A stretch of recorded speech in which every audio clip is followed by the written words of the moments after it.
Les 100 jours de maman, jusqu'alors, ça ne donne rien. Nous tous, nous sommes des diplômés, nous sommes des licenciés. Mais nous chômons. Nous chômons. Le peuple congolais a souffert sérieusement. Tu dois comprendre que les Soumounis congolais, ça là. Maman, je dis vraiment, avec un paix, que vendre ces sous gouvernement n'est pas un numéro 1. Sécurité zéro, social zéro, et leur montée. Donc, quand c'est que moi, je suis à côté de la l'aise. Au moment où Mboka, ezozana nango na bato bakisi bakanga mboko ya Congo. Ba vandela Congo na butu, biso tozolala, bango balala raté.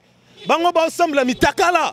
Parmi le ministre de son gouvernement, nous voyons par-ci par-là, c'est ceux de justice, que nous voyons quand même, ils posent des actes que les gens préfèrent. Ils voient quand même qu'il y a quand même l'évolution. Ezaline yo président solo la nabiso peuple, okoye ba vérité. Batu wana bakangi yo misu na bakisi na bango, oyo okuta bango bazaka wana, neti bati, azaka wana.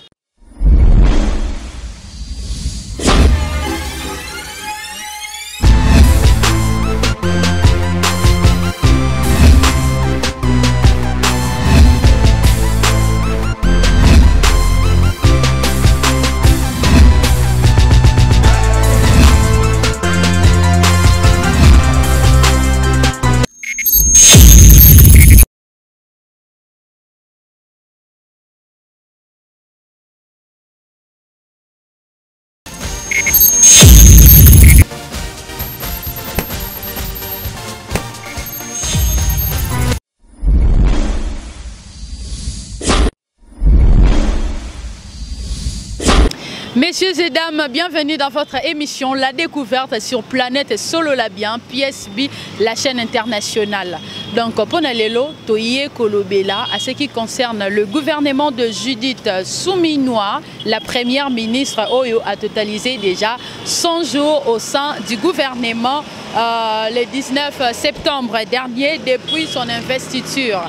Lelo siko toye ko sala nanu analyse bisonio surtout avec la population de savoir qu'est-ce qu'elle fait, y a-t-il un changement ou pas. Donc je vous invite à nous suivre. Avant d'abord de commencer à nous suivre, je vous invite à liker, à partager, à commenter. Sinon vous allez prendre le risque de ne plus de nous revoir sur internet. Soyez toujours connectés, nous vous aimons beaucoup. Donc je vous invite à nous suivre. Alors à bientôt.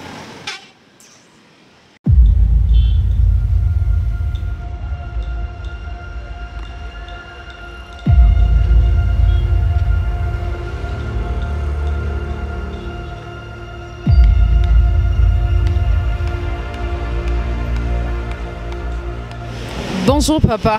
Bonjour. Papa, tu es kombo na yo? Kombo na papa Crispin. Papa Crispin nani?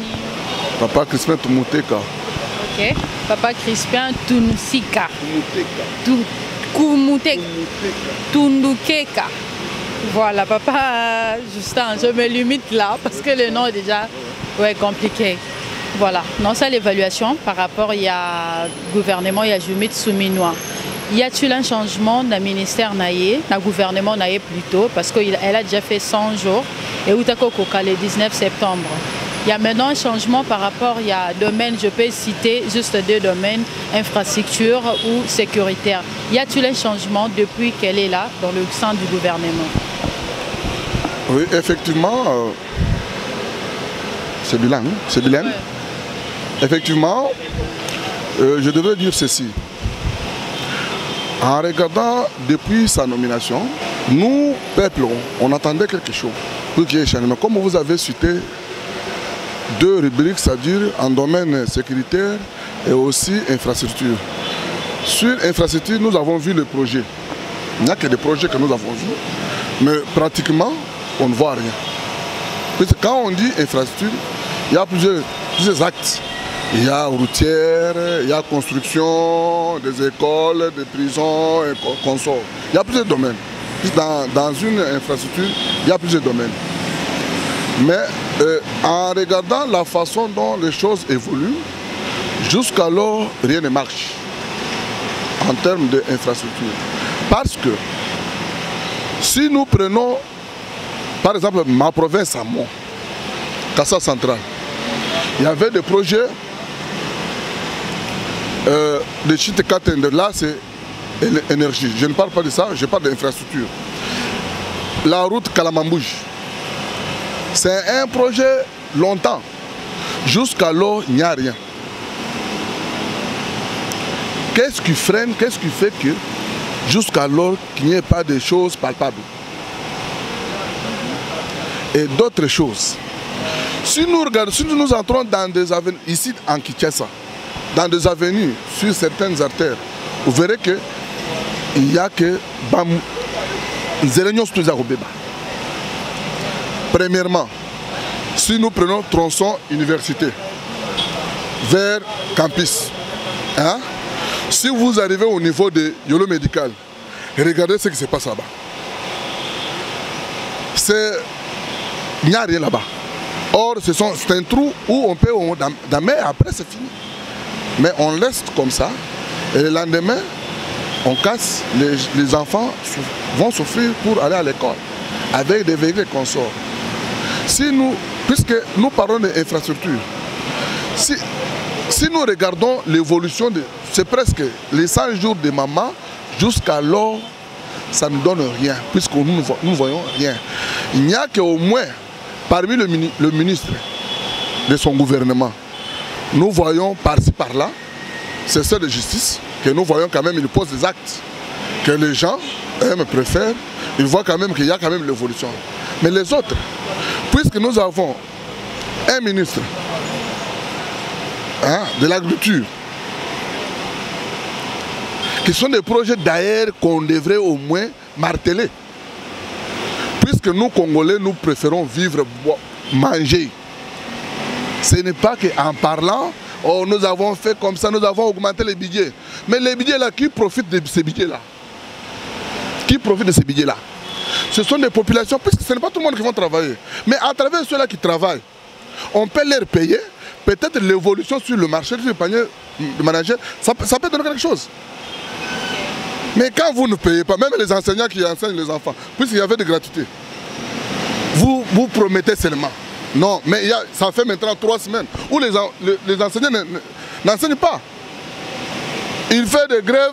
Quand vous envoyez les enfants à l'école, on dit que c'est gratuité. Quand vous allez là-bas, c'est là qui devraient au moins enseigner et encadrer les enfants. Ils disent que nous sommes en grève, on n'enseigne plus parce que le gouvernement ne nous paye pas. Ils ont promis 100 000 qui devraient payer en 2 tranches. Mais les 100 000 là, jusqu'alors, je ne sais pas s'ils ont touché pour ce mois, je ne sais pas. Mais ce sont des problèmes. Mais maintenant que la gratuité que tout le monde, puis donc on peut cheval de bataille des chefs de l'État, que tout le monde devrait soutenir. Mais quand ils commencent à rester dans leur bureau, mais entre les enfants souffrent. C'est nous qui vont encore se révolter contre le chef de l'État. Parce que ils n'ont pas soutenu les gratuités de l'enseignement. Tout ça, c'est le Premier ministre. C'est lui qui est chef du gouvernement, qui devrait au moins suivre tous les rapports, faire les suivis. Ce qui tue ce pays, c'est le suivi. On peut avoir des bons projets, des bons articles. Il n'y a pas de suivi. S'il y a des suivis, on devrait avoir quelque chose. Si nous allons maintenant sur le domaine sécuritaire, là c'est la casse-tête. Oui, c'est la casse-tête. Parce que j'ai compris que je pense que tout le monde qu'on nomme, première des choses quand ils viennent, c'est pour voir où passe l'argent. Et non mettre ce qu'ils devraient faire, la planification. Il n'y en a pas. Qu'est-ce qu'on devrait faire? Là où l'autre s'est limité, le gouvernement, c'est la continuité. Pourquoi vous avez trouvé un projet, au lieu de suivre ce projet-là, vous coupez, vous cherchez un autre projet, vous laissez ça. Le problème le projet de 145 territoires, où nous en sommes aujourd'hui, puisqu'on devrait avoir des routes et consorts, où nous en sommes. Personne n'est pas. Or, le gouvernement peut-être, c'est la dame qui devrait au moins suivre ça. Puis c'est un projet qui est depuis longtemps lancé et qu'on voyait quand même les résultats avant que nous ayons les nouvelles élections. Mais il n'y a rien, il n'y a pas un suivi. Où nous en sommes aujourd'hui? Il devrait construire tout ça, tout ça, tout ça. Donc tout ça, c'est en globalité, je trouve que la maman, où on pensait que peut-être on peut changer les hommes, beaucoup de Français parlaient beaucoup. Peut-être la maman, en regardant la façon dont nous gérons et nous avons des mamans à la maison, on devrait au moins trouver un compromis sur ça. Mais la maman dort.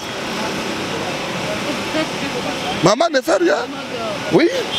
Puisque si maman, il devrait au moins quand même toucher certains points, certains ministères, pour suivre quand même. On ne peut pas aller toutes choses à la fois. Non, on peut choisir un ministère pour voir est-ce qu'on a trouvé quelque chose. Non. Il y a le ministère de l'agriculture. C'est ça, c'est la base. Vous voyez que quand on avait lancé les gratuités de l'enseignement, c'est ce qu'on appelle la base. Puisque ces enfants-là, le papa là qui sont en fin fond, ils ont palpé ça. Puisqu'on payait. Mais maintenant, vous achetez seulement les uniformes, vous envoyez l'enfant à l'école. Mais l'agriculture, nous avons, si vous allez au plateau de Batéké, c'est plusieurs hectares, donc plusieurs places où on peut cultiver. Mais pourquoi, où sont les projets? Comment nous devrons au moins développer notre pays? C'est vous qui êtes les autorités qui devraient au moins agir pour que les autres puissent trouver le travail. Et maman avait parlé qu'il devrait au moins avoir par an, si je ne dis pas, si c'est 3000 quelques gens qu'on devrait au moins avoir du boulot. Où nous en sommes. C'est la question maintenant qu'on doit aussi appeler les députés pour qu'ils nous disent, puisqu'ils nous avaient promis ça, pour les 100 jours, il y a combien des emplois? Nous tous, nous sommes des diplômés, nous sommes des licenciés. Mais nous chômons. Nous chômons. Nous chômons. Nous sommes pères des enfants. Les entreprises qui étaient, il n'y en a plus. Qu'est-ce que nous devons faire? Tous, nous devrons devenir politiques.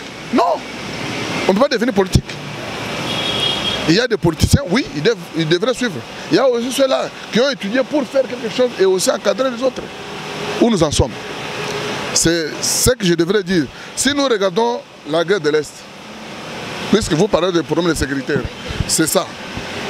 Surtout ça. Depuis qu'elle est là, est-ce qu'on a récupéré combien de territoires? Puisque les territoires, d'ailleurs, ce sont des ennemis qui continuent toujours à avancer. Nos militaires sont là pour observer. C'est ça la question que nous nous passons. Et ils ne nous attaquent pas et ils sont là seulement pour observer, nous dire oh, tout ça. Est-ce que réellement ils suivent les commandements? Qui commande ces gens qui sont au front? Puis c'est comme si nos militaires nous disons Congo, la RDC et l'Okomakasi. Mais l'Okomakasi sont les Awapi. Les Awapi. Puis quand nous regardons, même quand on fait le tir comparatif entre nos militaires en nous et ceux-là qui sont des rebelles, vous voyez qu'il y a quand même donc, une différence. Mais comment nos militaires ne parvenaient pas à récupérer les territoires depuis longtemps? Qu'on a récupéré Bunangana, c'est depuis longtemps. Hein? On n'a pas encore récupéré. Il y a Rutshuru, c'est un territoire de... Hein? On a récupéré. Jusqu'alors, il n'y a pas même... Oh, on a récupéré même un regroupement. Non, c'est toujours les rebelles qui avancent, qui récupèrent. Qu'est-ce que nos militaires font là-bas? Quels sont les commandements qu'eux suivent? Ce sont des questionnements que nous nous posons, puisqu'on n'avance pas. C'est ça en matière de sécurité. Vous avez fait 100 jours. Est-ce que le vice-premier ministre de Défense, qu'est-ce qu'il fait? Il a remplacé Mbembe, c'est bien bon. Mais lui est dans son bureau où il est au niveau des fronts pour suivre.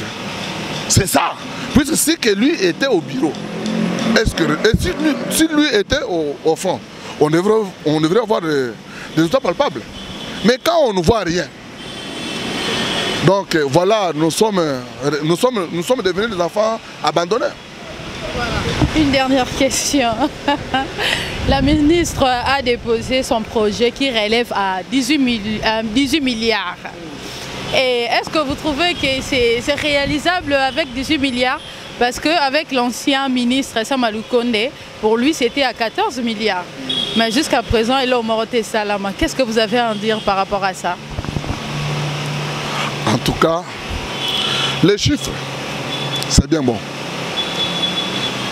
Vous voyez, quand vous citez, quand vous dites qu'elle va réaliser selon son projet, puis c'est un projet, ce ne sont pas des choses qu'il a déjà touchées, non, ils doivent au moins mobiliser ça pour en avoir. L'autre, il avait promis de nous faire au moins 16 milliards, mais c'est limité à 14. Mais dans toutes ces choses-là, qu'est-ce que la population va bénéficier? C'est ça la question. Tu peux aller plus loin.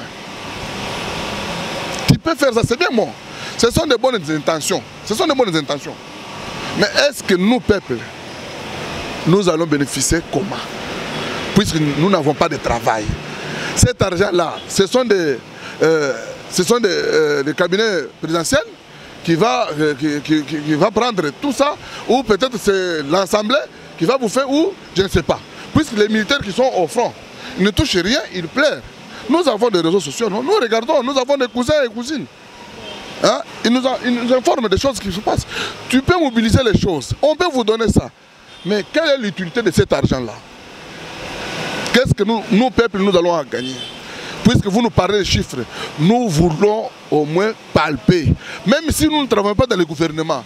Mais quand on va payer ces gens-là, ça peut aussi nous arriver dans des choses que nous faisons privées. Merci beaucoup papa. Encore une dernière question. Voilà, permettez-moi encore une dernière question. Bon, avant d'abord que vous puissiez lancer un message pour le gouvernement qui est en train de nous suivre, j'aimerais d'abord vous poser cette question. Qu'est-ce que vous trouvez qui est primordial pour le peuple congolais? Pour nous, pour moi et toi, qu'est-ce qui est d'abord primordial pour l'instant? Merci, maman journaliste. Je pense que le premier mandat de président Félix Tshisekedi, c'était au moins qu'il trouve la paix là où il y avait la guerre. Nous avons renouvelé son élection, nous avons donné la confiance auprès de lui pour qu'il puisse avoir deuxième mandat. Il a eu le mandat. Il a nommé la maman, Judith.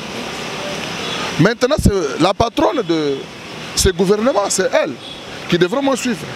Nous, notre priorité, c'est maintenant, ce mandat, c'est quinquennat de Félix, c'est social. Quand on dit social, on voit aussi des infrastructures partout. Puisque les gens qui sont au village là, quand ils vont faire l'agriculture et consorts, pour acheminer les choses qui sont sorties dans le champ, ils vont trouver où est le chemin, où est la route. Il n'y a pas la route. À l'époque, il y avait des gens qui faisaient des choses de cantonnage, où nous en sommes avec. Puis ces gens-là, faisons aussi quelque chose pour la route, pour amener les choses agricoles qui devraient venir au niveau des cités, la ville. Mais il n'y a pas de route par-ci, par-là. Comment nous pouvons vivre? Regardez aujourd'hui ce qui se passe. Tous les villageois qui étaient au village, ils préfèrent venir à Kinshasa. Puis ils pensent que le mieux c'est au niveau de Kinshasa et non au village. Mais si que vous avez travaillé au niveau des territoires, ces gens-là ne devraient pas venir ici. Ils ne devraient pas venir ici. Nous vous demandons de pouvoir au moins songer, de payer et de créer des emplois. C'est ce qui est très capital. Parce que les gens ont besoin de vivre. Pour vivre, ils doivent travailler. Si vous demandez des entreprises qui viennent chercher les gens, vous verrez que ça sera plusieurs. Tous ces mondes que vous voyez, ils souffrent. Puisqu'ils n'ont pas la place où ils peuvent partir. S'il y a des entreprises, essayez, demandez, vous verrez que les gens viendront. Viendront puisqu'ils ont des diplômes. Ils ont étudié pour ça. Mais pourquoi? Puisqu'il n'y a pas des emplois. Il n'y a pas des entreprises qui peuvent embaucher les gens. Mais maintenant, nous souffrons. Mais ces gens-là, quand ils vont grandir, ils ont besoin de vivre. C'est pourquoi vous voyez le phénomène de Koulouna. Le phénomène de Koulouna, ce n'est pas hasard. Ce n'est pas des choses, non. C'est manque du travail. S'il y a du travail, les caniveaux et consorts de ces gens-là, ramasser les ordures, vous verrez que les choses iront très bien. Okay. Voilà, ce qui est primordial, c'est de créer des emplois pour le jeune Congolais ainsi que de vieux. Oui. Voilà. Maintenant, quel est le message de la fin que vous pouvez lancer au gouvernement qui nous suit? Merci, madame. Le message que je devrais demander à notre distinguée première dame, c'est de pouvoir songer à la population, puisqu'elle est la maman. La maman sait bien protéger les enfants, aimer ses enfants. Ces enfants, c'est la République démocratique du Congo. Puisque si je regarde très bien, vous verrez que la maman peut se déployer et peut aller au niveau de... Elle va à Bas-Congo rentrer. Quelle est la solution immédiate qu'on peut trouver? Nous avons besoin qu'il puisse sillonner, voir les ministères clés. Entre autres, le ministère de l'Agriculture, le ministère des Emplois. Parce que quand il n'y a pas des entreprises, comment on peut employer les gens? On doit avoir des entreprises, des sociétés qui viennent, même les sociétés privées aussi. Ils peuvent venir demander, puisque la capitale, la RDC, c'est la capitale du Congo. Donc, quand on voit la capitale Kinshasa, devrait avoir, puisqu'il y a plusieurs personnes qui sont en chômage, si nous regardons sur les 100% qui travaillent, je peux dire que c'est 5% qui travaillent. 95% sont en chômage. Et quelqu'un qui a étudié, qui cherche le boulot, jusqu'alors, le travail, ça devient des cabines de téléphone. C'est ça le travail d'un licencié. Non. Nous avons besoin de travail. Nous avons besoin qu'ils puissent aussi payer les enseignants. Pour que nos enfants, puisque nous ne travaillons pas, nous sommes des chômeurs. Peut-être on peut aussi avoir la chance que mes enfants puissent aussi étudier gratuitement. Et aussi le maternité, bon, pour ceux-là qui viennent accoucher, ils peuvent avoir besoin, puisque c'est aussi la chance. Mais nous préférons au moins encadrer nos enfants, encadrer les enseignants, pour que demain, l'avenir des enfants soit meilleur.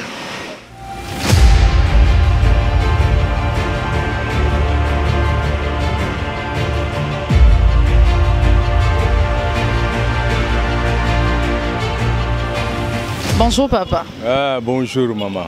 Papa, tokoki oyeba kombo na yo? Na bengami na kombo ya papa Luzaya Dio Marcel. Ok, papa Luzaya Dio Marcel.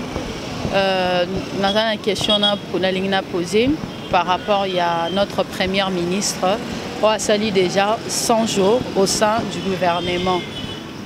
Par rapport à ces 100 jours, y a-t-il un changement sur le plan sécuritaire ou bien sur le plan de l'infrastructure? Par rapport à Jouro déjà sali, y a-t-il un changement par rapport à Moussala Naye? Bon, merci maman Libosoto Banana no lisolo na biso na motuna tuninga na pesina bino liboso na mbote mingi na mosalo boza osala pena bandeko na bino bapanzisango nyonso ya mboka na biso Congo démocratique et pas ezwami bango na motuna na yo soki pena na landi yango na bokebi ba premier ministre baleka pebele toyoka pe ba discours na bango ebele ba kenda ba déposa oya bango ba budget na bango ya ndenge na ndenge mais totika mona pe changement te. Alors na mboka na biso ndenge na yebi uta ponga na botemi na Mobutu te mais uta Kasavubo na koli na Mobutu ba premier ministre ba sala ke lokote ezalaka ba chef de l'état nyonso ka chef de l'état premier ministre saka wana za ke ticket asala ke lokote. Ah oui, mais c'est comme ça que vous jugez dans 100 jours au Yassai. Oui, 100 jours. Ou tout les cassali comme des années. Et là, on est dans le bis. Mais l'important, c'était que nous condamné ou bien qu'il va faire passer 100 jours des amouquets. Jusqu'à maintenant, on est de l'autre côté. Sur le plan social, en tout cas, il n'y a rien. Et sur le plan sécuritaire? Sur le plan sécuritaire, on a même à Ngomba Kinshasa. Oui, même les biso côté mon biso comment moi passe. Et tous allés na baka et belé au biso to koyi ko déplorer loko la bana na biso ba kuluna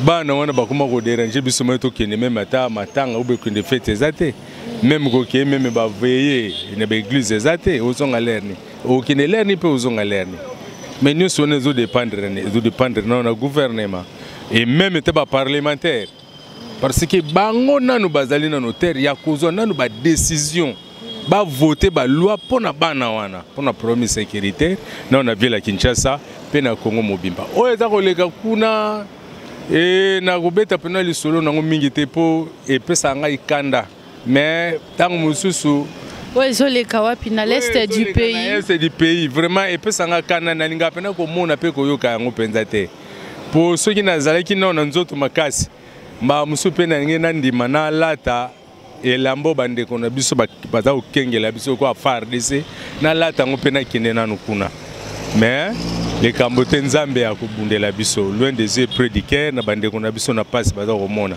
mais to sengi kaka na parlement ba voter mibeko concernant bana bakuluna na concernant soki toko décréter guerre contre l'agresseur na biso wana panda d'accord non il s'agit na la nzala mais na kimia na mboka na ndenge kono Mobutu ninga lobaka toza na kimia te vraiment côté sécurité côté wana nyoso eloko moya malongeza te les athées papa sikondo lobi changement ezate pona yo ou bien pour la population parce que papa tambola ka oza pe proche pe na biso surtout population lo nini ozomona eza non primordial au l'état congolais koki ko toucher soka toucher vraiment monique non a toucher pe na sensibilité na biso a toucher penza na point moko oyo eza ko arranger biso nyonso.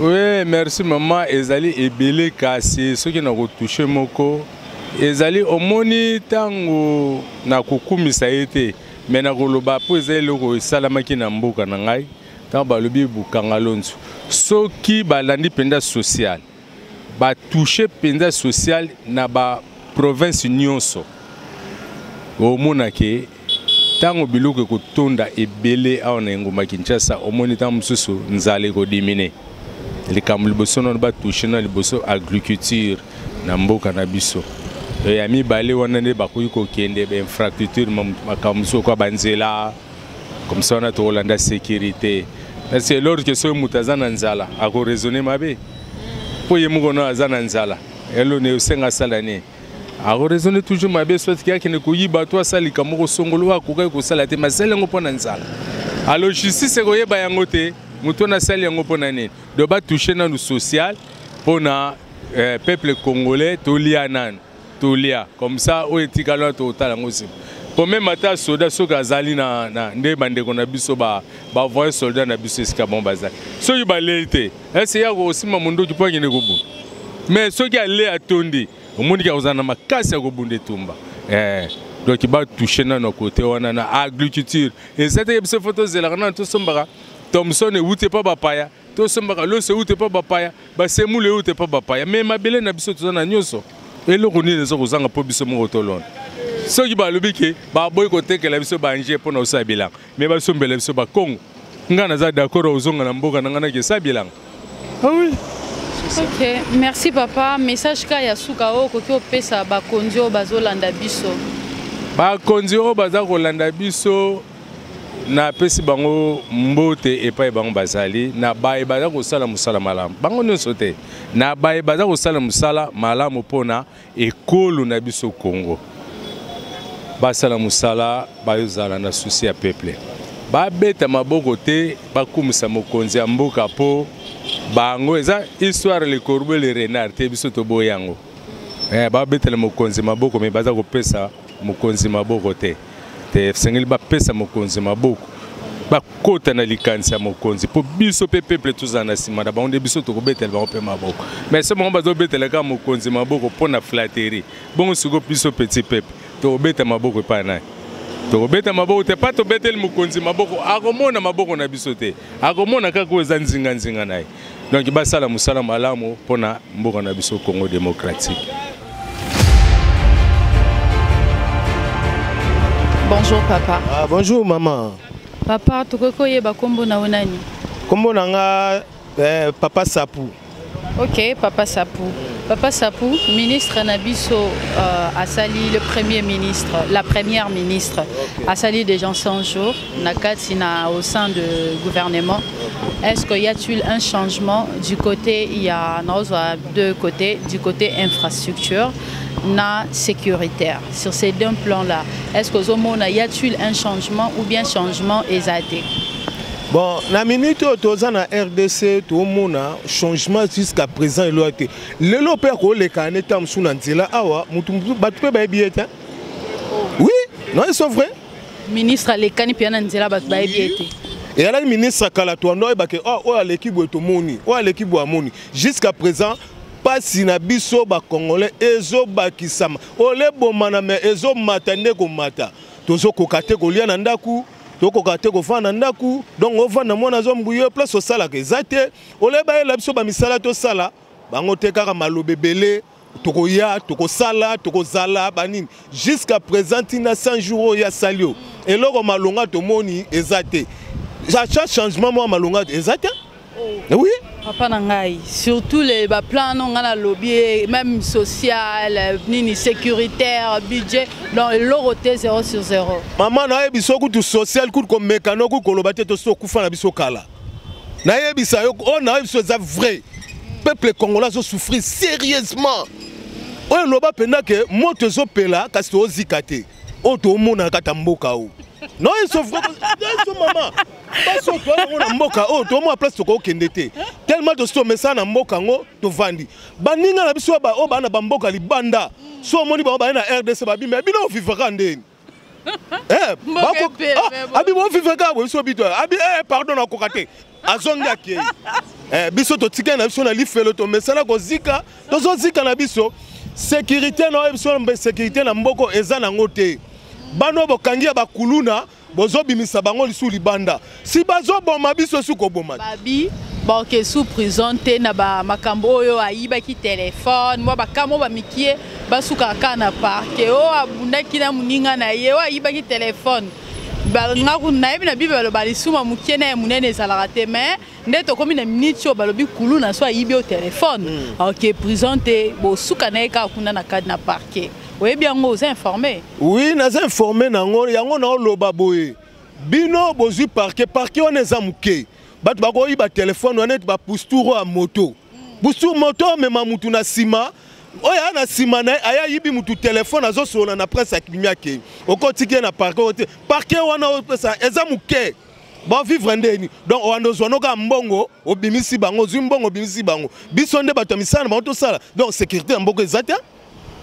Otia bango tina bango kana prison bakenda kuna te touffement bakufa bakufa penda bakufa po tozo souffrir mabe téléphone tinga na minute national téléphone oui naza na téléphone oh papa aya ka victoire teza partout toza na sécurité na moko totalement tozo souffrir na façon moko oyo penda ke nzamba zo kabiso mais kwa kitakate so nzambana lelo kitaka ba biso nzela ngo bokende mais biso nyoso to kenda to sundoli Congo là ils sont vrai na so na minute la tikelo ni ndako na ko luka ko luka pa de na fa na zo lo côté siko na rien ça ba zandoni ba teka biloko na explication zandoni ba teka biloko na explication on a expliquer bana lelo na 8h lobi ba sanga papa za lokuta yebika kenga na zoka na ngaka siko bino bozo koya sabso premier ministre obo eloko te mais papa ndongo bi batu bo bate no maeme ko silikate okomino abangisa papa na yo kima na bi papa na bazo monda nga bazo landanga ba yo kaka on a lobi boyo lobi ke soka télé atamboli awa batu boye ba été mais au moins yo yebiye nga petit jusqu'à présent on a kangi longinete.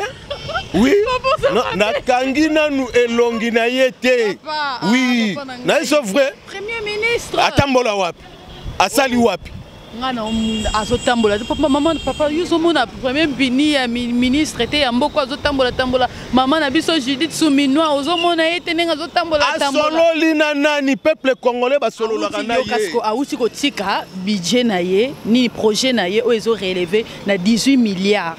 Oui, bien, Tiki est relevé le quoi 18 milliards. So après 18 milliards, alors ça il a un projet na ewana oh il y a bien. Yosko lobini par rapport à 18 milliards na na comme sur la place yo zo sanga akekotika budget ne bena bandi musala te.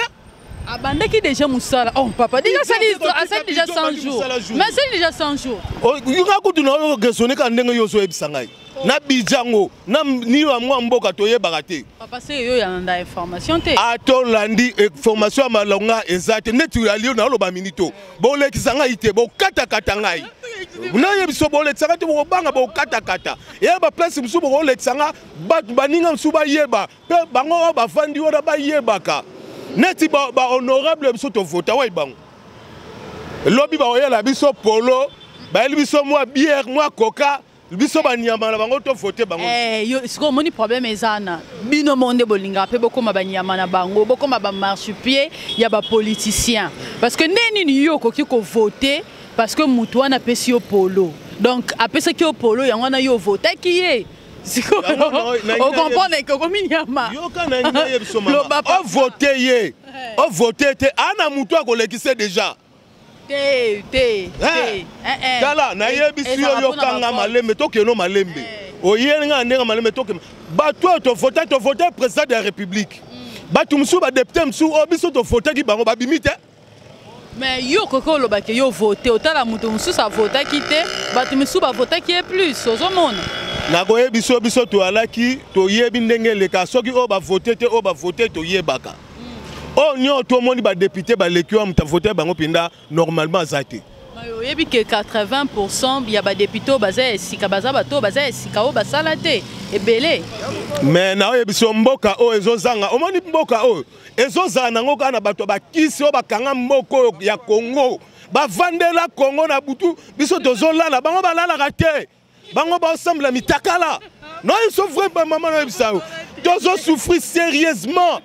Na mboka oyo omoni biloko ezoleka na makata mboka oyo ezali nde yo président solola na biso peuple okoyeba vérité batu wana bakangi yo misu na bakisi na bango oyo okuta bango bazaka wana neti bati azaka wana alongwe na poste na ye ce n'est plus bati mais c'est le président Samandé Samba auti ko sala tomoni eloko te ba dégager ye. Bon songi si eli susu place wana mais na tuni ozo lukali wa ou bien normal. Bon lukande li wana biso Samba lukonda sali. Asali eloko te na mboka oyo. Elo ni Samba lukonda sali ya malonga. Elo Samba lukonda sali eloko te. Bon zui bon songi si esu na poste wana. Donc poste wana pondana ga pona ba Samba lukonde. Alors président de la République tala likambo malamu. Biso to sala te na yo utu ko sala si ozo sa siko président. Mais respect président pour na yo.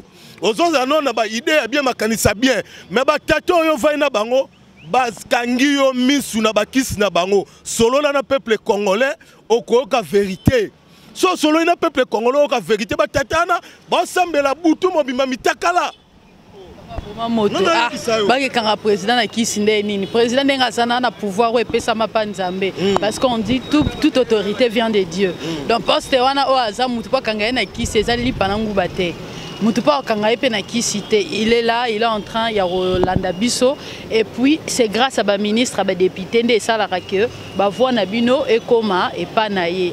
Pour Arsola Nabino, à travers, il peut descendre sur le terrain, causer avec la population, c'est bien, mais Azapé n'a pas collaborateurs qui sont les députés, qui sont les membres des syndicats, qui sont le ministre, au Baza, Napobayo Kabiso, après avoir Koyo Kapé Bisso, Bango Bamemiango na Matoi.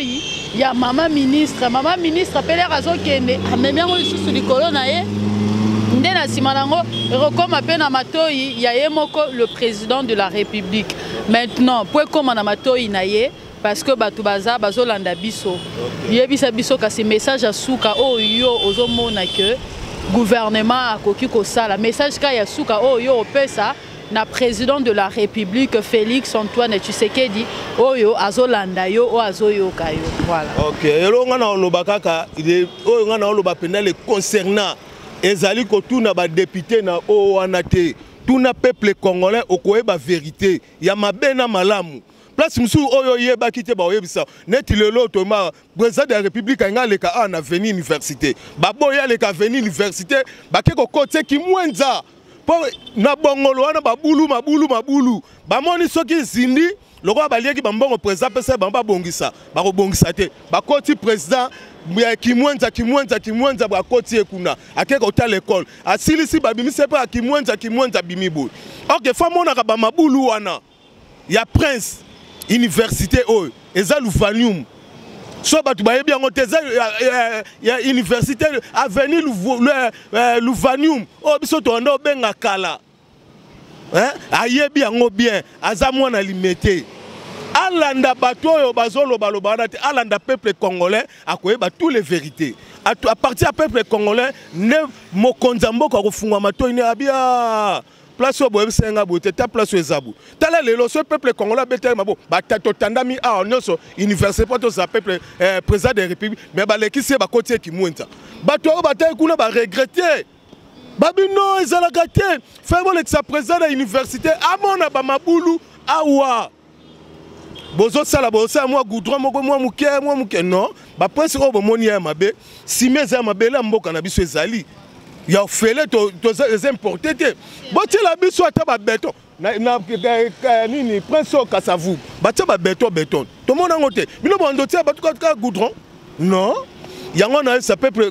président de la république soka sololi kaka na biso peuple congolais akoyeba bavérité akoyeba bavérité akitika abi peuple congolais a besoin de 3 personnes 4 personnes na quartier on a bakoyebisa vérité à partir ya vérité wana akoyeba kabia bino banatinda bino na bino na pesa bino bambongo bobongisa bozokosanga bozobomanga nde koboma mikumba na ezozonga pas chef de l'état or que chef de l'état aza mabete na mutu aza mutema ouverte abiboya to sangana to sala union saka to sangana mais tellement Congo na biso eza nango kana mitema mabe kaka yo peuple congolais ozoboma muninga no peuple congolais likolo ya nini ya mbongo lobe kokufa na okei mbongo ngo tikeli nani tomone bele baleka bakufa mbongo ngo siko batikeli nani est-ce que mbongo ngo ekauki te ezobota kaka au fur et à mesure bino bokende ezako bakisama yango na ba liloba nga na loba ya sukango président de la république Luka oyeba osangisa peuple congolais moi place moko boye oponata moi quelques personnes ba peuple ba politicien te ba okoyeba vérité ya mboka oyo.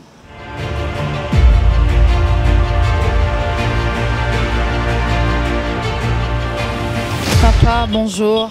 Bonjour maman journaliste. Papa, tokoki oyeba kombo na yo nani? Bon, kombo na Rekoba. Ok, papa Rekoba. Gouvernement Judith Souminois a aussi déjà totalisé 100 jours. Par rapport à ces 100 jours avec quelques jours, tu comptais vraiment, c'était le 19 septembre, on a 100 jours. Y a-t-il un changement par rapport à ces 100 jours? Nandenga gouvernement, Samalukonde Outi Kolekana. Bon, changement exacté pour biso soit banakin tu ba réalité on y sezali on to ko sa muninga zate to zo na point kaka ya sécuritaire na point ya infrastructure pe na bakisi eloroyate bila bien négatif na ndenge mo ya mabete conjoncture yango zo mema so landi lelo par-ci par-là phénomène kulune zongil susu ya ndenge mo pour la pauvreté les makasi toujours se reprendre que non aujourd'hui ces années bilan ils appellent négatif il y a GT et a aussi peut déposer projet Moroboye oyo et ils ont coûté 18 milliards et notre ancien ministre Samalukonde lui il avait déposé 14 milliards mais projet wana izaki réalisable penses-tu que projet oyo il y a 2025 qui est relevé à 18 milliards et Kosalama ou bien des bon, le projet, on a monté l'argent de poche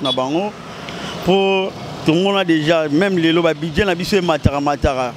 Et là, on a encore ça, on est exact. Et là, on est exact depuis Babanati, les lots, même le projet à ministre. Et là, on est exact. À ce ministre, un projet à Kinsatrou. À Banan, précisément dans l'environnement, on a Prince Victoire. Mais ça, les lots, pour la Kin Koudouté, pour la République Mobimba Centre, il y a mon maramno ce qui n'a pas bon. Na yebité, yo mon maman journaliste, yebi maramon allé et l'oréaté.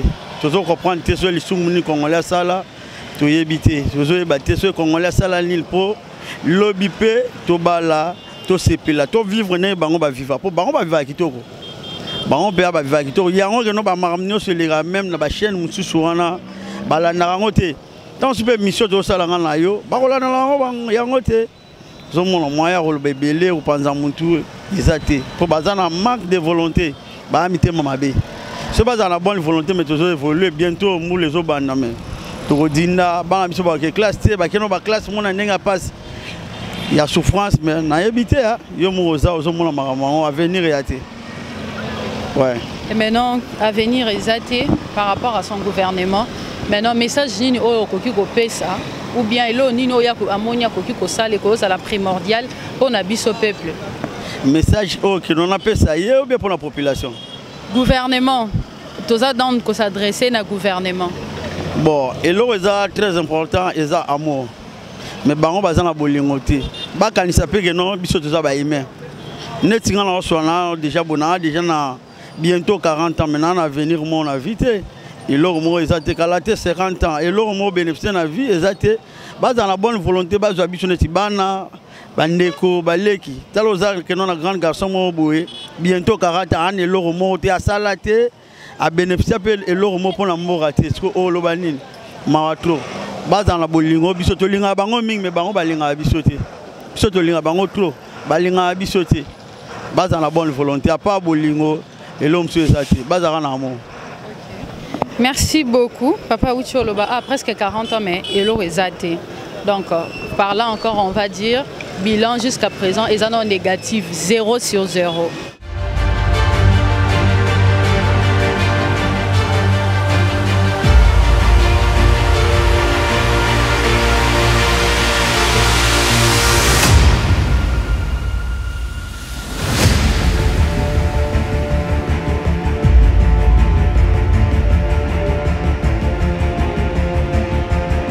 Bonjour. Oui, bonjour maman. Papa Tokyo yeba kombo na yo. Kombo na ngai Benito na nazali chauffeur à moto. OK, papa Benito na chauffeur à moto. Naza na question moko ka ya opposé yo et kende sur des volets. Par rapport tout ça déjà évaluation il y a notre ministre Judith Souminois par rapport à l'évaluation naïe durant ces 100 jours. Parce que ça dit déjà 100 jours et quelques jours déjà, dans le gouvernement, y a-t-il un changement du côté de la besoin des volets du côté sécuritaire et infrastructure?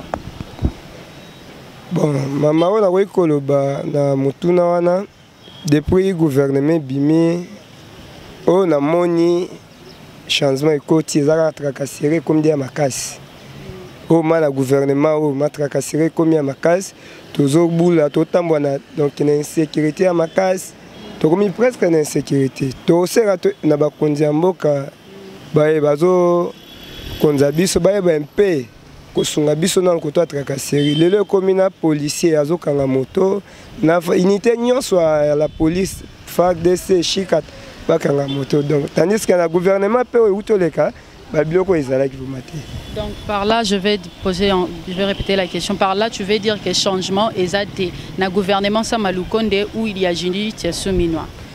Bon, dans le gouvernement, changement est athée. Parce que tracasserie dans ma case. Moi, changement est à la côté ministre de la justice. Moi, changement est athée vraiment ordre. Maintenant, on se dit vraiment, on changement est athée. Changement est athée. Tu as ma case. Tu as peur, tu as beaucoup de bana, basi bazana mais tu as bima, kolukala tracasserie à ma case. Badji papé si la police tu éviter, papé si on pour na insécurité pour na tout bien pour na sécurité na biso. Badji pour na vaut mieux que na kutana kuluna keji pour. Et au calé au kojo sel so même accident même attention aux âmes tout vraiment. Pas mon asa victime ya et badji pour na la police voilà. Et on a vraiment maman.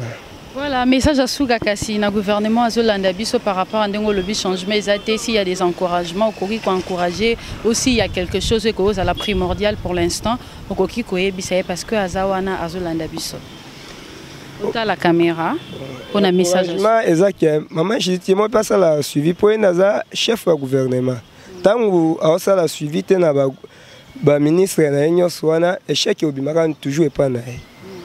Pour ce qui a suivi, et aux qui lobby pe récite wana to ba gouvernement Judith ezaki tala ndenge ezaki ezali na ndenge bien la gouvernement Judith oh na omona ka na ndenge bien zaka justice ya Constant Mutamba et s'il y a pas wana vraiment naza motuté on a moni asali eloko ya bien o CPC peuple congolais naza ni fan ya Constant Mutamba mais par rapport à l'œuvre zo sala ndinga otia ordre et on est tout et là maman Judith vraiment ameka un peu ko vandi se sous gouvernement ne po naza numéro 1 azali su ya peuple ndenge na ministre soka vandi si bango na malobo akoloba to mona on pe na terre baloba biloko okita baloba kinini okita mais ya mabe comme sous ya makasi surtout insécurité na ba jipe otoyebite ba pesi yango ba policier ba kotaki na jipe wana baza ba kuluna baza ou bien baza ka bato pe baleka pe na ba école na finité na ndenge ya bongo ketolo po policier bazo kabola mbongo jipe comme kangi kang boli mbongo na kati ya jipe kiti OK yo juste to suka wapi to kende wapi to suka wapi mama. Merci beaucoup. Merci beaucoup notre papa. Nous avons compris que jusqu'à présent Bafler et Kendeka Nangambu ya notre ministre de la Justice Constant Mutamba.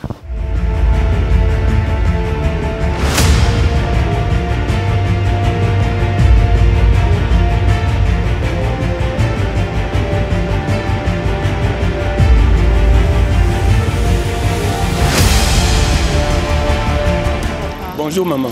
Papa tokoki oyeba kombo na yo biso na bato bazolanda yo. Comme nanga Van mpa Van be.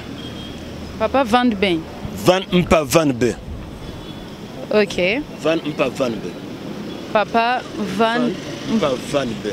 Voilà, Papa Van, je me limite par là. Oui. Papa Van, question nanga eza boye, mutuna nanga eza boye. Notre Premier ministre Judith Suminwa a outi kosala déjà 100 jours naye o akokisaki yango na mokolo il y a le 19 septembre.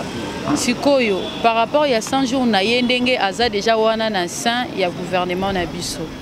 Changement eza déjà na ndenge tozalaki kala avec notre ancien ministre Sama Lukonde. Est-ce que changement eza sur deux plans nazotuna, le plan sécuritaire et sur l'infrastructure? Y a-t-il un changement? Maman, merci mingi. Ngana que nous sommes zéro. Donc quand j'ai papa ba kosi biso mingi to zuba mabina maman oboma biso pendant 9 mois na libumu. So papa zumba to zo luka mama tembele po mona lia malam. Mais eloko wana zéro. Sécurité zéro, social zéro et leur monté. C'est quand ndenge mongoldia lubai que kaka mutu ko moko ba changer chauffeur. Rien. Et le résultat, quand c'est que moi, je suis à côté de la l'aise, tu es bien, tu es bien, sécurité. Ah, ouais, il y a mon bout, les arènes à bout de moyens. Bon, bon, comme c'est un déni. Alors, on a mis balango bakenda. Différence, c'est ça. Différence, c'est ça. Tendengolobi, awa, moboule et les caca. Par rapport sur quel plan, aux différences, c'est ça. Na plan il y a sécurité ou bien il y a infrastructure. Sécurité, ah ouais, bah nani bah kuluna, so il y a 19h on a danger de mort. Bah toi zuksa tout bah zuksa bah makamo bah miyi bah ni bah peut être biloko. On comprend sécurité néant et surtout vie sociale. Coûte moi dollar ambition bon marqué pour nous tabandu maintenant comme ça même y était. Nani premier ministre ambition nani. Te. Oh yazaki. Quel plan? Oh yazaki ya kinzengo nani. Mojito, quand il y a bien moqué, pour dollar était ma place moko. Mais dollar le est mati, tina ba 29. On montre que c'est vraiment néant. Et puis ma belle ambo na maman promesse. Ah maman, na somno li papa zo monate. Misale yé, misale to monate. Oh bateau de pêche yé, mais to zo monate. Bon wana na mon gâté lo mso lo bezate, vraiment c'est néant. Mais nous avons tout semblé là. Est-ce que bah cause de la biso va sembler là? Bah qu'une église, bah que tellement dans les salons en Angola. Avec que qu'on a besoin de jambon dans ma passe. N'a besoin qu'ils savent vieux, nous avons ici ça te. Colère en Angola ça et logo pamba.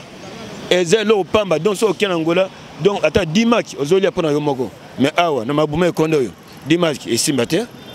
Et c'est bébé donc les boumé donc to bela kala. Et ça nous avons to battre la biso. Merci. Papa, message kasi o zopesa pa bakonzi o bazolanda biso bayeba elo nini bakoki kosala mpona biso na mpe eloko oyo ozombona eza non important mpona biso. Bon, maman biso tolingi boy bakonzi na biso papa Tshisekedi vraiment atala makambo malamu azala kwa nete donc papa alobaki le peuple d'abord. Papa azalaki tant papa akomaki premier ministre alobata ite l'homme na tongo bilo sanini ekiti yango moko voilà fala na système wana soit na système wana to bete mabo ata même 25 ans osala po libum na biso ezana eloko te biso ni tolia onga na lui yango na asa musala ye adirije mboko malamu c'est pas que mutayibi atena boloko l'homme na tongo ako ministre non elo za malamu tena obesa mboka loko ayibi atu sambo en l'état biso tona besoin mboka est-ce que normal donc bato ça na gouvernement kaka van pour van azaki wana sali 5 ans André Pandra non bon bino bato aussi ba université bozawa donc daka boy bitam le nzira pas pambo non za malamu te merci. Merci beaucoup papa. Papa courage ça musala malamu vraiment surveiller pendant batuna ya entourage na ye donc à cela tout à demander papa avec le peuple d'abord merci. Merci beaucoup papa. Voilà, rectification. Papa lobi bo tambola pamba pamba boye tozo tambola pamba pamba te to sala musala oeza musala ya l'état pour que ba voix na biso et comment na matoi na bango pour que mboka na biso changement ekota. Merci beaucoup papa. PSB télévision qui est Planète Solo la bien. OK, merci. Merci. Voilà, binomo bo wucho comprendre awa batu tout bazole la sociale. Sur le domaine d'agriculture, les gens pleurent. Ce qui dérange la population congolaise et en matière étali liboumou nazoye bisabino des problèmes na bisio. Alors messieurs et dames, c'était toujours votre journaliste Doris Maviti du Le Choix Parfait de la Nation. Tokomi na suka ya émission na biso na pesibino au revoir. Surtout, n'oubliez pas de vous abonner, liker, sinon vous risquez de recoudre dans les sous na bisoté. Si vous s'abonnez, au monika cloche ane zana sewana. Si vous cliquez lenga ngokara ting et ça langa bien pour que na sala petit sous msala nanga bien. N'oubliez pas à partager et n'oubliez pas aussi à liker, à aimer, à mettre vos commentaires. Nous sommes là pour vous faire plaisir. Donc, merci beaucoup de nous avoir suivis. Merci, Nabalandi. Surtout, il y a Planète Solo la bien, les gens fidèles aux Bozwami, na France, Angleterre. Napesi Binonion surtout, Mbote, Napesi Pembote Nangaim, na mon jeune frère Aristote Ndombele et aussi à mon producteur Deking Mbote Nayo partout aux Zwami Yakolanda Biso. Quant à moi, je vous dis au revoir et bonne suite des programmes.